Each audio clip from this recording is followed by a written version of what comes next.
তোর দলিল দিয়া কবর দিয়ে দিব, তুই আমার কাছে আয়।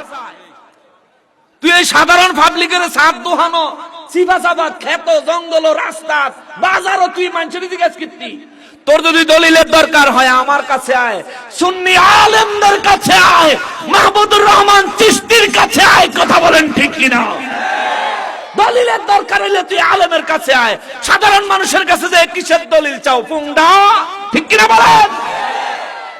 ফাজিল কুনানের, তুমি আরেকজনের বউলিয়ে বাইকা যাওগা, তুমি আবার ফালতু বুঝো। তুমি বিশ্ববিখ্যাত ফালতু।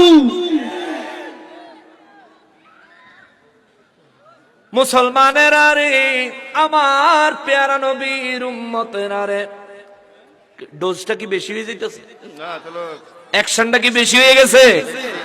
আমারে হুজুরে কইছে শহর এলাকা তো একটু সওয়াইয়া টওয়াইয়া, আমি দলিল দিয়া হের পরে কথা কইতেছি, ও বাবা আপনার ক্যান্সার হইছে, আপনার থেরাপি না দিয়া মালিশ করলে কামবো? থেরাপি দিতি। এই জন্য জ্বরের জায়গায় নাফা, ক্যান্সারের জায়গায় থেরাপি। ঠিক কিনা বলেন? নাইলে ঠিক হইতো না। করোনার লেগে দেখেন না, যারার করোনা হইছে হেরারও ইনজেকশন দেয়, যারার করোনা হয় নাই হেরারও দেয়, আবার একটা না দুইটা করে। ঠিক নিও, 3 নম্বর বেলা আরেকটা দিব, সেটা বলে বুস্টার। তা আমার করোনা হয় নাই কিছু না, আমি হুদাহুদি ইনজেকশন দিব কিতাম। চিকিৎসা বিজ্ঞান বলে আরে ব্যাকল, তোর যাতে করোনা না হয় এর লেগে ইনজেকশন দিবি।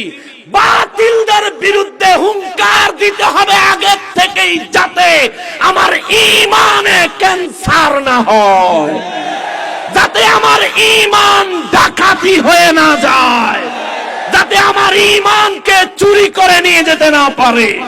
ঠিক কিনা বলো? কত বড় বেয়াদব, কত বড় বেয়াদব!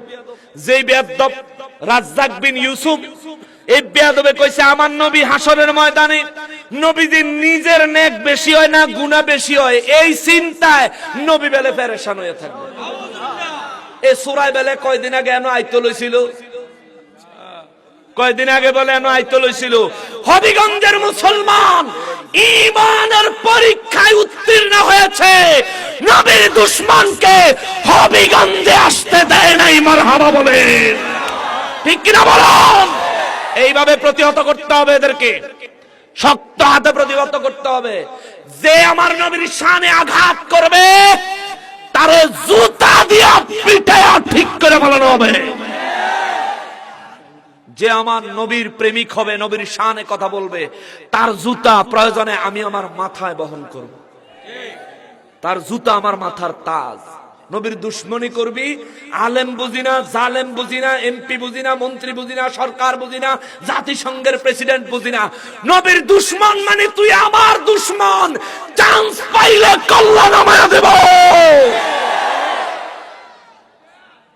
মুরাদ্দা সিটারে ইসলামে আঘাত করে আসিল মুরাদ, অর্ধেকা মন্ত্রী ওইসে টাকলু। আল্লাহ টাকলুই যখন ওইসব তাইলার মন্ত্রী তোরা থাই কিন্তু একটা কিক দিছে মন্ত্রী পদের বাদ দৌড়ে গেছে চিটাগাং, এক কিকে ডাকাতে চিটাগাং গেছে একটু শান্তি করবো, হোটেলে থাইকাইব, হেন গিয়া দেখে বাপ সাপ বালানা, ফিরে আবার দৌড় বাসা তাইয়া দেখে বাপ সাপ বালানা, আল্লাহ করাক আর একটা কিক দিব, এক কিকে এয়ারপোর্ট পার হইয়া কানাডা। কানাডা গেছে বড় না না না না না না না, আমরা ইসলাম বুঝি আর না বুঝি, ইসলামের দুশ্মন, নবীর দুশ্মন, ধর্মের দুশ্মন, কানাডা জায়গা হবে না। আমার হাওয়া কর ইসলামের দুশ্মনী যারা করছে কি এর ঘুম খাড়িয়ে রয়েছে, ঘুমানোরও চান্স নাই, খালি জিজ্ঞাসাবাদ করছে তারে যে এই দেশে তো গন্ডগোল লাগাইয়া দিয়া মন্ত্রিত্ব হারাইয়া হেরপর আইছো, আমরা দেশে কি বুদ্ধি করে আইছো সেটা কও। এই জবাব দিতে দিতে 2 দিন শেষ। হেনতে একটা কিক দিছে দুবাই, দুবাই গেছে এবার দুবাই এলাকা, তোমার মতো টাকলুর এই দেশে জায়গা হবে না, আমাদের দেশে বহুত টাকলু আছে, তোমার লাগতো না, যাও নিজের দেশে যাও। আরেক কিক দিছে বাংলাদেশ আইয়া গেছে বাইক বউর কাছে, বউ দিছে মামলা করে। ইসলামে আঘাত করবি, আল্লাহর দ্বীনে আঘাত করবি, রাসূলের শানে আঘাত করবি, এমপি মন্ত্রী প্রেসিডেন্ট জাতিসংঘের প্রেসিডেন্ট হয়েও বাঁচতে পারবি না। ঠিক কিনা বলে?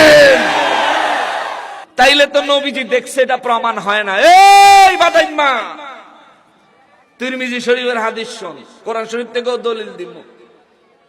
তিরমিজি শরীফের হাদিস। মিশকাত শরীফ মেইন কিতাবের 69 পৃষ্ঠায় শুরু হইছে, 70 পৃষ্ঠায় যায় শেষ হইছে। আমার নবী রাহমাতুল লিল আলামিনের সাহাবীরা কয়, নবী গো, আপনি আল্লাহর এত কাছে গেছেন, হুজুর আপনি কি আল্লাহকে দেখছেন? সুবহানাল্লাহ কন্না, জোরে কন্না সুবহানাল্লাহ।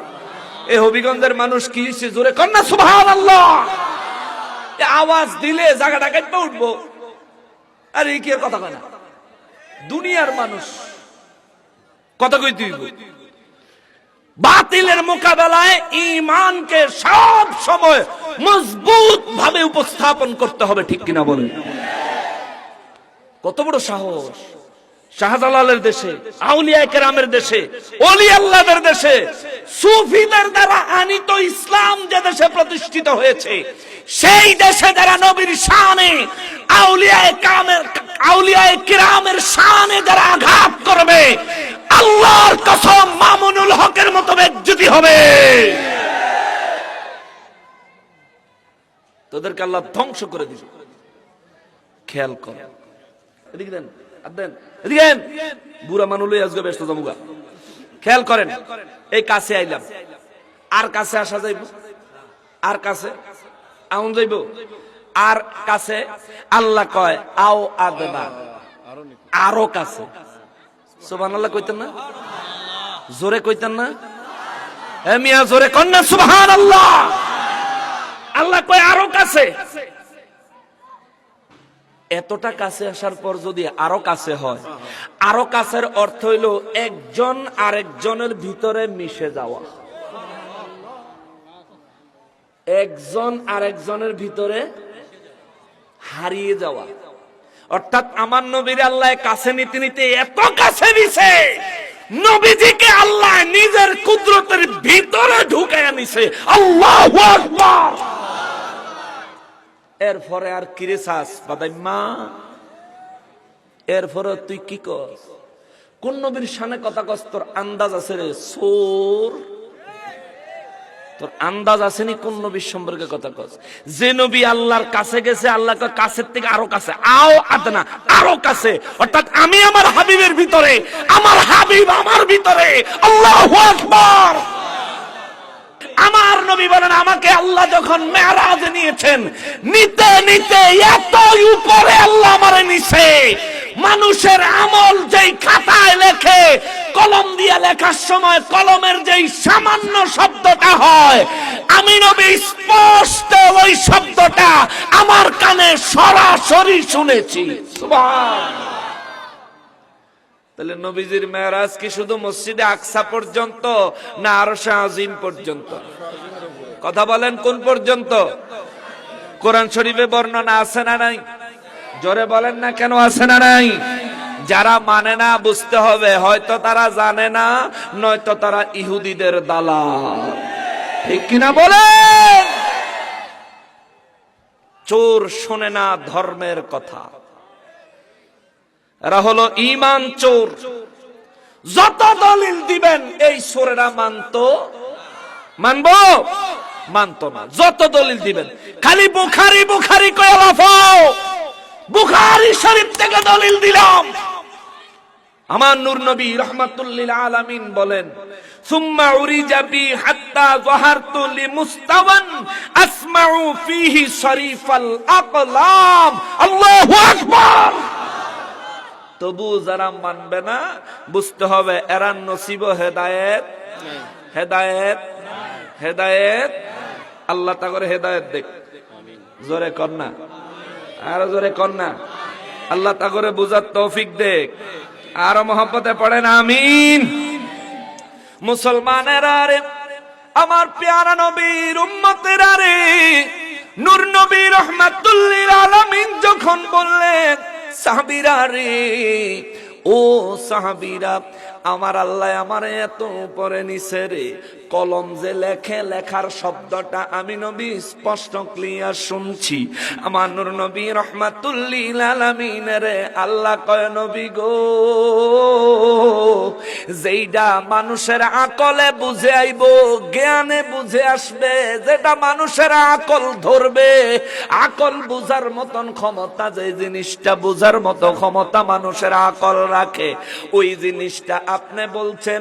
এইবার আমি আল্লাহ অন্য আরেকটা কথা কমো, আরেকটা কথা নবী গো নবী, আপনি জগৎবাসীর বলে দেন, আপনি শুধু আরশ আজিমের ছাদের উপরে খাতায় যে কলম লেখে, ওই খাতার কলমের লেখার আওয়াজ শোনা পর্যন্ত গেছেন, ওইখানে আপনার সীমাবদ্ধ না।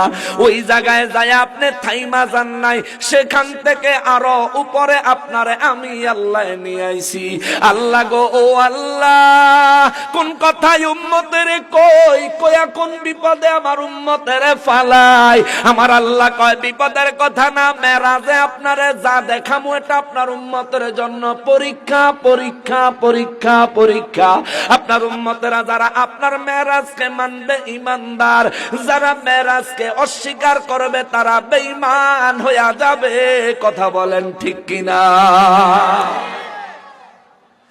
দু জাহানের বাদশা রহমাতুল লিল আলামিন মেরাজ শরীফ থেকে যখন পৃথিবীর জমিনে তাশরীফ আনলেন, আমার নবী আয়া মেরাজের ওয়াজ যখন করেন, সাহাবীদের মধ্য থেকে একটা দল উঠতে গেছে গা, দূর ওডি কি কয় নাউজুবিল্লাহ, সাহাবী যারা ঈমান গ্রহণ করছেন, নবীজির পিছনে ইক্তেদা করছেন, নবীজির পিছনে তারা নামাজ পড়েন, তাদের মধ্যে একদল কয় দূর দূর দূর দূর, এডি কি কয়? মসজিদে হারাম থেকে মসজিদে আকসা, মক্কা শরীফ থেকে ফিলিস্তিন যাইতে 40 দিন লাগে, ফিরত আসতে 40 দিন লাগে। নবী কয় কি? নবীজি বলে মেরাজ হেন গেছে, হেনতে বেলে 7 আসমান পাড়ি দিছে, ওখান থেকে সিদরাতুল মুনতাহা পার হইছে, সেখান থেকে বেলে আল্লাহর দরবারও যায়া আল্লাহর লগে দেখা করে বেলে নবীজি বলে আইছে। এটানি মানন যায় দূর দূর দূর দূর। এ কয়া কয়া কিছু সাহাবী উঠে গেছে গা, ওরার ঈমান আছে না গেছে? কথা বলেন না কেন? ওই সাহাবীদের ঈমান আছে না গেছে? তাহলে নবীর মেরাজ, নবীজির সামনে যারা অস্বীকার করেছে, নবীর হাতে ঈমান গ্রহণ করার পরেও তারা বেঈমান হয়ে গেছে। এখনো যারা আমার নবীর মেরাজকে অস্বীকার করবে, আমার নবীর মেরাজের সামান্য একটা বিষয়কেও যারা অস্বীকার করবে, নিঃসন্দেহে তারা বেঈমান হয়ে যাবে। ঠিক কিনা বলুন? মুআজ্জাজ মুকাররম, আপনাদের কি কষ্ট হচ্ছে? আমি একটু সোলাবাস দৈন্য মানুষ, আসলাবাস দৈন্য মানুষ, আমরা সবাই জানেন। আমি দিলে কম দেই না, দুইলেও কম দুই না। খেয়াল করেন, বেয়াদফেরা কয় কি? আরে কয় কি আমার নবীর লোক আল্লাহর বলে দেখা হয় নাই, এই শুন না যাও। মুসলমানের আরে, আমার পেয়ারা নবীর উম্মতের আরে, রব্বুল আলামিন কয় নবী গো ও নবী, মানুষের আকলে যেটা বুঝে ধরব ওই কথাটা আপনি কইছেন আরশ আজিমের উপরে খাতায় যে কলমে লেখে, ওই কলমের লেখা শব্দ আপনি শুনছেন, দুনিয়ার মানুষের আকলে এটা বুঝে আসবো বললেন। এবার আমি একটা কথা কমু, ঈমানের আসল পরীক্ষায় ফালায়া দিব। আল্লাহ গো কি বলবেন, কি বলবেন? আল্লাহ বলেন সুম্মাদানা ফাতাদাল্লা, জগৎবাসীর বলে দেন গো নবী, আরশ আজিমের ছাদে কলমের লেখার শব্দ পর্যন্ত জায়গায় আপনি নবী রাহমাতুল লিল আলামিনের আমি আল্লাহ ওই জায়গায় ব্রেক দেওয়াই নাই, স্টপেজ করাই নাই, থামায়া দেই নাই। ওইখান থেকে আমি রব্বুল আলামিন, আমি আল্লাহর কাছে এত কাছে, এত কাছে, এত কাছে আনছি গো, আমি রব্বুল আলামিনের কাছে আপনি নবীর নিয়ে আইছি। ফাকানা ক্বাবা কাসাইনি আদনা, ও নবী কাছে আনতে আনতে আনতে আনতে এত কাছে আনছি গো, একটা তীর ধনুকে লইয়া একটা তীর মারার সময়, তীর দেখছেন নি ফোলা বাইনে খেলে যে তীর, তীরের আপডেট ভার্সন হলো বন্দুক। এখনকার যে বন্দুক গুলি করে, রাইফেল, পিস্তল, শর্টগান, মেশিন গান, AK-47, এগুলি সব হলো তীরের আপডেট ভার্সন। আগে ছিল তীর, একটা লাঠি দিয়া বানাইতো, মাঝখানে সুতা বান্ধা থাকতো, ফলাবেনে দেখবেন খেলে, সুতার মধ্যে তীর লাগাইয়া টান দিয়া ছেড়ে দিলে দূরে যায়। আগেরকার সময় যুদ্ধের প্রধান অস্ত্র ছিল দুইটা, এক হলো তরবারি আর এক হলো তীর। তীরন্দাজ বাহিনী এবং তরবারিতে যুদ্ধ করার বাহিনী ছিল স্পেশাল বাহিনী। তো ধনুকে বাচ্চারা যে খেলে, ধনুকের মধ্যে সুতা লাগাইয়া সুতার মধ্যে তীর লাগাইয়া যদি টান দেয়, এই